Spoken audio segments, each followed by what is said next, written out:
சர்வதேச விண்வெளி மையம் இது பூமியில இருந்து வெறும் 400 கிலோமீட்டர் தொலைவுல தான் இருக்கு. ஆனா இந்த 400 கிலோமீட்டரை கடக்க முடியாம இப்போ Sunita Williams and Butch Wilmore அப்படின்ற 2 உயிர் ஆபத்துல இருக்கு. யார் இந்த சுனிதா வில்லியம்ஸ்? இவங்களுடைய உயிருக்கு என்னதான் ஆபத்து இருக்கு?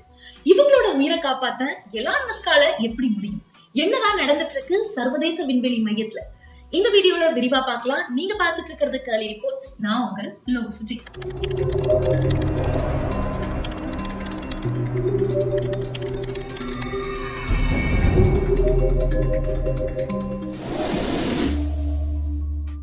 முதல்ல என்ன இஷ்யூ அப்படிங்கறத நான் ரொம்ப சிம்பிளாவே புரிய வைக்கணும் அப்படின்னு நினைக்கிறேன். நான் முதல்ல சொன்ன மாதிரி சர்வதேச விண்வெளி மையம், அதாவது இது பூமியில இருந்து வெறும் 400 கிலோமீட்டர் தூரத்துல தான் இருக்கு. இது வந்து ISS அப்படின்னு குறிப்பிடுவாங்க. ISSனா ஒண்ணும் கிடையாது, இன்டர்நேஷனல் ஸ்பேஸ் ஸ்டேஷன். இந்த ISS வந்து பூமியில இருந்து 400 கிலோமீட்டர் தொலைவுல இருக்கு. சோ இந்த ISSக்கு போக ஸ்டார் லைன் அப்படின்னு ஒரு ஸ்பேஸ் கிராஃப்ட்னு வச்சுக்கோங்க. இது பேர் star line space craft. So இந்த ஸ்பேஸ் கிராஃப்ட் மூலமா ஆஸ்ட்ரோனட்ஸ் இருக்காங்க இல்லையா, அவங்கள பூமியில இருந்து அந்த விண்வெளி மையத்துக்கு எடுத்துட்டு போவாங்க. ஸோ அங்க போய் அவங்க அங்க செய்ய வேண்டிய ரிசர்ச் அந்த விஷயங்கள்லாம் முடிச்சுட்டு திருப்பியும் ரிட்டர்ன் வர்றதுக்காக இந்த ஸ்டார் லைன் அப்படின்ற ஸ்பேஸ் கிராஃப்ட் இருக்கு. ஸோ இந்த ஸ்பேஸ் கிராஃப்டை யார் செஞ்சிருக்காங்க அப்படின்னு பாத்தீங்கன்னா போயிங் அப்படின்ற ஒரு விமானங்கள் எல்லாம் செய்யக்கூடிய ஒரு நிறுவனம் தான். இது வந்து ஒரு தனியார் நிறுவனம். சோ இப்போ இந்த ஸ்டார் லைன்ல யார் போயிருக்காங்க அப்படின்னு பாத்தீங்கன்னா Sunita Williams and Butch Wilmore அப்படின்ற இந்த 2 ஆஸ்ட்ரோனட்ஸ் போயிருக்காங்க. சோ இந்த ஸ்டார் லைன் அப்படின்ற ஸ்பேஸ் கிராஃப்டை பொறுத்த வரைக்கும் என்ன இஷ்யூ அப்படின்னா, இதை வந்து 2019ல இருந்து செயல்முறைப்படுத்துறதுக்கு இந்த போயிங் நிறுவனம் ட்ரை பண்ணிட்டு இருக்காங்க. ஆனா 3 முறை டெஸ்ட் பண்ணியும் முதல் 2 முறை இந்த ஸ்டார் லைன் அப்படின்ற ஸ்பேஸ் கிராஃப்ட் தோல்வி அடைஞ்சிருச்சு அப்படின்னு சொல்லலாம். ஏற்கனவே இதுல இருந்து ஹீலியம் கசிஞ்சிருக்கு அப்படின்னு சொல்றாங்க. 2வது முறை இதை டெஸ்ட் பண்ணும்போது இதுல இருக்கிற உந்து விசை, அதாவது ஒரு இடத்துல இருந்து அதை புஷ் பண்ணாதான் அது ஒரு இடத்துக்கு போகும் இல்லையா, அந்த உந்து விசையை புஷ் பண்ற ஒரு வால்வ் வந்து சரியா க்ளோஸ் ஆகாத இஷ்யூ இருந்திருக்கு அப்படின்னு சொல்றாங்க. ஏற்கனவே 2 முறை டெஸ்ட் பண்ணும்போது. சோ 3வது முறை டெஸ்ட் பண்ணும்போது இந்த ஸ்டார் லைன் அப்படின்ற இந்த ஸ்பேஸ் கிராஃப்ட் வந்து இப்போ இது சரியா இருக்கு, இது ஆஸ்ட்ரோனட்ஸை ஏத்திட்டு போற வகையில இருக்கு அப்படின்னு இதுக்கு டிக்ளரேஷன் கொடுத்து அதை வந்து ஆஸ்ட்ரோனட்ஸ் ஏத்துற வகையில வச்சிருக்காங்க.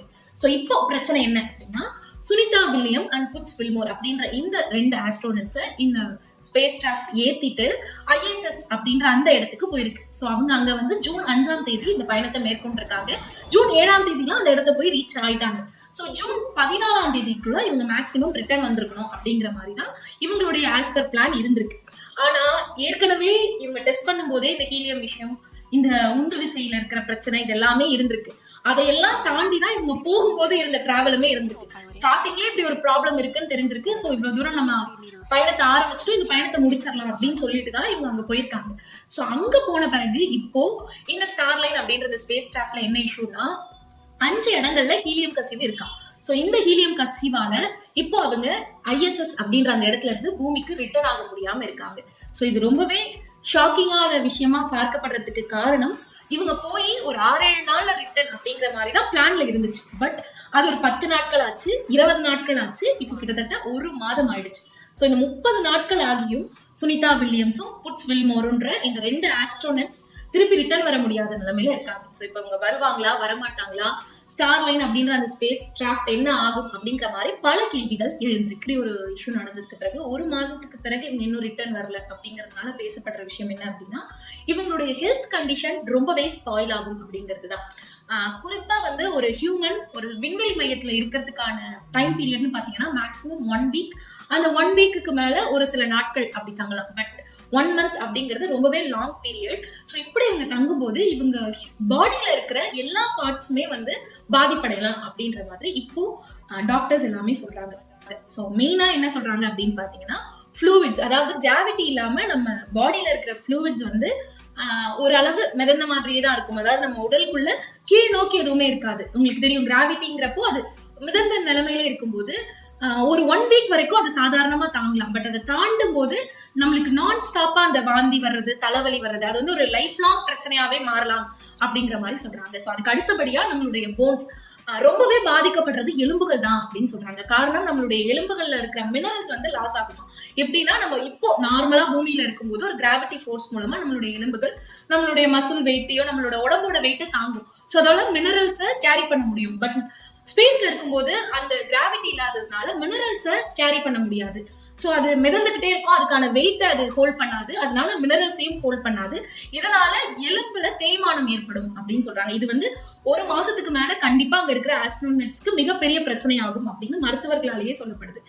அண்ட் அதை தொடர்ந்து சிறுநீரக பாதிப்பு ஏற்படும் அப்படின்னு சொல்றாங்க. காரணம், அந்த ஃப்ளூயிட் வந்து கரெக்டான நேரத்துல உறிஞ்சு அந்த நமக்கு இப்போ இருக்க மாதிரி கிராவிட்டி ஃபோர்ஸ்ல கீழே இருக்காது. ஸோ அது ஒரு வாரம் வரைக்கும் அப்படி இப்படி இருக்கிறத மேனேஜ் பண்ண முடியும். பட் ஒரு மாசம் அதே மாதிரி சிறுநீரகத்தை பாதிப்புக்குள்ளாக்குனா கண்டிப்பா சிறுநீரக பாதிப்பு ரொம்ப பெரிய அளவுல ஏற்படும் அப்படிங்கிற மாதிரி இப்போ இவங்களுடைய ஹெல்த் கண்டிஷன் இந்த மாதிரி எல்லாம் கிரிட்டிக்கலா மாறும் அப்படின்னு சொல்லப்படுது.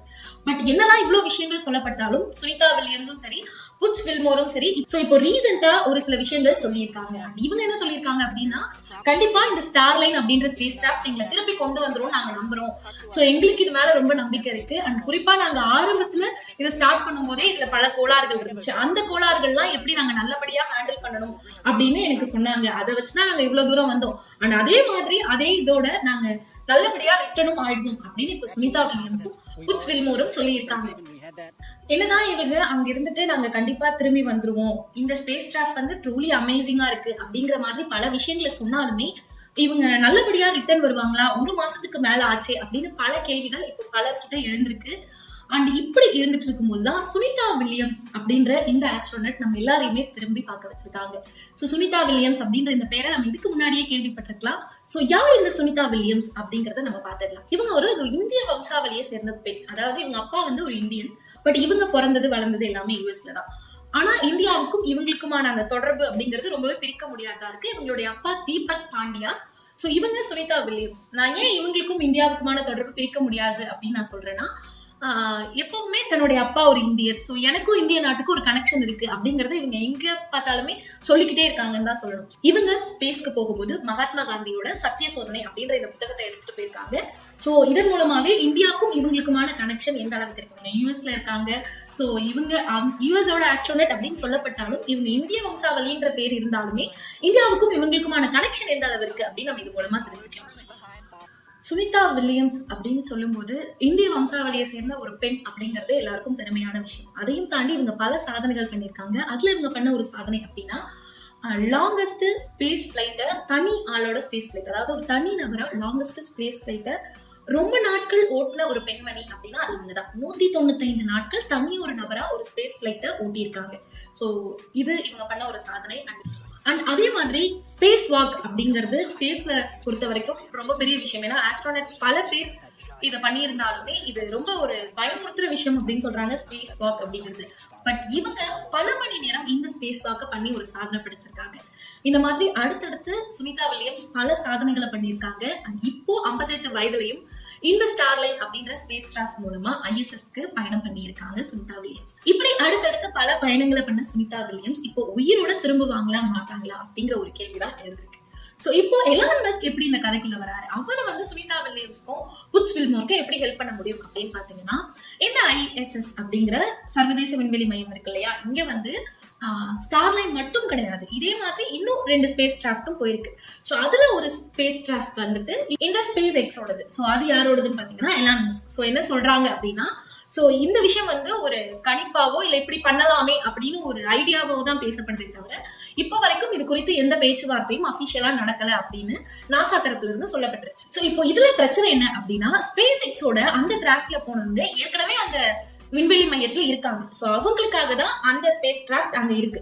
சோ அதுல சுனிதா வில்லியம்ஸையும் புட்ஸ் வில்மோரையும் ஏத்த முடியாது அப்படிங்கறதா நிதர்சனமான உண்மை. பட் இப்போ இவங்களால இந்த ஸ்டார்லைன் ஸ்பேஸ் கிராஃப்ட் மூலமா திரும்பி வர முடியல அப்படின்னா அவங்க ஸ்பேஸ் எக்ஸ் கிட்ட தான் உதவி கேட்டாகணும். குறிப்பா எலான் மஸ்க் மனசு வச்சாதான் இவங்க ரிட்டர்ன் வர முடியும் அப்படிங்கிற மாதிரி ஒரு விஷயம் சொல்லப்படுது. பட் இது அபிஷியலா அவங்க கிட்ட உதவி கோரப்படல, நாங்க எலான் மஸ்க் கிட்ட எந்த உதவியும் கேட்கல அப்படின்னு நாசா சொல்லிட்டாங்க. சோ இப்ப வரைக்கும் இந்த ஸ்டார்லைன் அப்படின்ற ஸ்பேஸ் கிராஃப்ட் ஐஎஸ்எஸ் அப்படிங்கிற அந்த விண்வெளி மையத்துலதான் இருக்கு. அதுல இருக்கிற அந்த பிரச்சனைகள் அப்படியே தான் இருக்கு. அதாவது ஹீலியம் கசிவு இருக்கு அப்படின்னு சொல்றாங்க. சோ அந்த ப்ராப்ளம் அப்படியே தான் இருக்கு. ஒருவேளை அந்த ஹீலியம் கசிவு சரி செய்யப்பட்டு அந்த ஸ்டார்லைன் கிராஃப்ட் வந்து திரும்பியும் பூமிக்கு வரலாம் அப்படின்னு சொல்லப்படுது. இதுக்கு வந்து ஆகஸ்ட் மாசம் வரைக்கும் எடுக்கும் அப்படின்னு சொல்றாங்க. அதாவது இவங்க ஜூன் 5 போனாங்க. சோ ஜூலைல ரிட்டர்ன் ஆவாங்கன்னு எதிர்பார்க்கப்பட்டது. சோ இப்போ ஆகஸ்ட்ல தான் இவங்க ரிட்டர்ன் ஆவாங்க அப்படிங்கிற மாதிரி இப்போ நாசா தரப்புல இருந்து சொல்லவும் படுது. அண்ட் பல ரிசர்ச்சர்ஸ் இதான் எதிர்பார்க்கறாங்க. சோ அது எல்லாத்தையுமே பிரச்சனைகளையும் முடித்து அந்த ஹீலியம் கசிவெல்லாம் இவங்க சரி செஞ்சு ரிட்டர்ன் ஆகுறதுக்கு எப்படியும் ஆகஸ்ட் வரைக்கும் ஆகும் அப்படின்னு சொல்லப்படுது. சோ இப்போ சர்வதேச விண்வெளி மையத்துல நடந்துட்டு இருக்க விஷயம் அப்படின்னா இதுதான். சோ ஏற்கனவே அங்க சிலர் இருக்காங்க, அவங்களோடதான் இப்போ Sunita Williams and Butch Wilmore இவங்க இருந்துட்டு இருந்தாலும் ரொம்ப நாட்கள் அங்க இருக்கிறது அவங்களுடைய உயிருக்கே ஆபத்து அப்படின்னு சொல்லப்படுது. கிட்டத்தட்ட 1 மாசம் தாண்டிருச்சு, அடுத்து இன்னும் 1 மாசம் கூட ஆகலாம் இவங்க ரிட்டர்ன் வர்றதுக்கு அப்படின்னு சொல்லப்படுது. சோ என்ன நடக்க போகுது அந்த ஸ்பேஸ் கிராஃப்ட்ல, ஸ்டார்லைன் நல்லபடியா திரும்பி வருமா, சுனிதா வில்லியம்ஸும் புட்ஸ் வில்மோரும் நல்லபடியா பூமிக்கு வந்து சேருவாங்களா அப்படின்னு பல கேள்விகள் இருக்கு. சோ இதெல்லாம் நம்ம வெயிட் பண்ணி தான் பார்க்கணும் அவங்களுக்கு என்ன ஆக போகுது அப்படிங்கிறது.